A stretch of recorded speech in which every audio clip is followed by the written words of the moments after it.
Hallo miteinander. Hey, ich möchte mal zeigen, was ich für eine riesen Freude habe. Und zwar, meine Bässe kommen vom Jua. Die sind momentan ein bisschen staubig, ganz schlimm eigentlich. Sie sind in Finnland gemacht. Ich bin riesig zufrieden. Es war nie ein Problem. Und es ist für mich einfach eine Ehre, so coole Instrumente zu spielen. Der zweite ist eigentlich im baugleichen Bass. Der einzige Unterschied ist die Inlays. Die Inlays, die wir haben auf dem Griffbrett, der hat Solid Block Inlays. Der hier hat nur die Ghosted.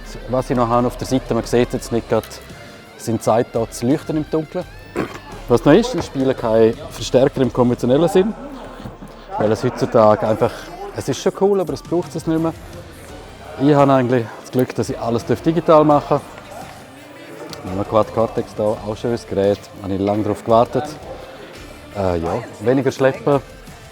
Unsere Audio-Leute sind, glaube ich, happy und für mich ist es herrlich, ein kleines Case aufstellen tut.